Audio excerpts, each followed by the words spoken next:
ચૂંટણી કામગીરીની પ્રથમ તબક્કાની તાલીમમાં હાજર ન રહેનાર 1500 કર્મચારીઓને નોટિસ અપાઈ છે. જિલ્લા ચૂંટણી પંચ દ્વારા 1500 સરકારી કર્મચારીઓને નોટિસ આપી ખુલાસો માંગ્યો છે. લોકસભા ચૂંટણી નજીક આવી રહી છે ત્યારે ચૂંટણી લક્ષી કામગીરી પણ શરૂ થઈ ગઈ છે. ત્યારે ચૂંટણી કામગીરીની પ્રથમ તબક્કાની તાલીમમાં હાજર ન રહેનાર 1500 કર્મચારીઓને નોટિસ અપાઈ છે. જિલ્લા ચૂંટણી પંચ દ્વારા 1500 સરકારી કર્મચારીઓને નોટિસ આપી ખુલાસો મંગાયો છે. સુરતની 7 વિધાનસભા મત વિસ્તારની પ્રથમ તબક્કાની તાલીમ 27 માર્ચથી 31 માર્ચ સુધી યોજાઈ છે.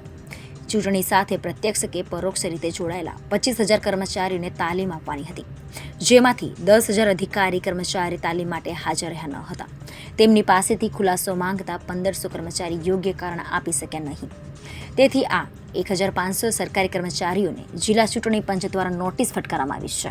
જે લોકસભા ઇલેક્શનની અંદર અમારે જે 7 વિધાનસભા મત વિસ્તાર લાગે છે એમાં જો પોલિંગ પાર્ટી આપણે ગણીએ તો 45,000થી વધારે કર્મચારીઓ પ્રત્યક્ષ અને પરોક્ષ રીતે લોકસભા ઇલેક્શનમાં જોડાયેલા હોય છે. પ્રથમ તબક્કાની જ્યારે વાત છે પોલિંગ સ્ટાફની કે જેમાં 45,000થી વધારે બૂથ છે, એ બૂથના સ્ટાફને 10,000થી વધારે સ્ટાફને આપણે પ્રથમ તાલીમ માટે ઓર્ડર ઇસ્યુ કરેલા હતા. તેમાંથી 10,000 જેટલા કર્મચારીઓ ગેરહાજર રહ્યા હતા. તેમાંથી 1500થી વધારે કર્મચારીઓને આપણે નોટિસ ઇસ્યુ કરી છે, એમનો ખુલાસો માંગ્યો છે.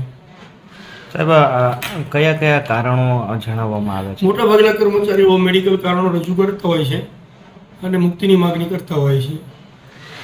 એ મુક્તિ માગણીની અરજીઓ જે તે જિલ્લા કક્ષાએ આવતા પહેલા તાલુકા કક્ષાએની સમીક્ષા થતી હોય છે.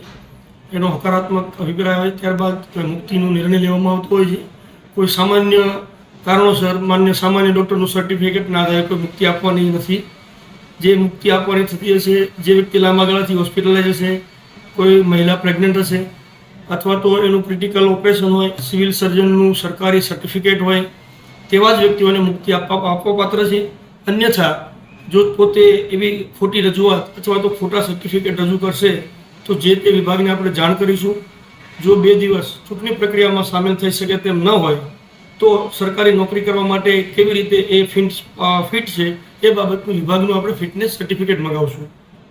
સાહેબ, આપણે કઈ રીતે અરજીઓ મંજૂર થતી હોય છે પોલીસ વિભાગ માટે અને આપણા જે કર્મચારી? ખાસ કરીને જે પોલીસ ડિપાર્ટમેન્ટ છે એ પણ ચૂંટણી પ્રક્રિયા સાથે જોડાયેલો હોય છે. 1 દિવસની જે રજા છે એ જે તે પોલીસ કમિશનર મારફતે મંજૂર કરવાની થતી હોય છે.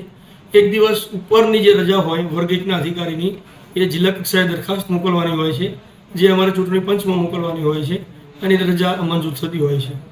Reporter Arvind Rathod, Janadesh news, Surat.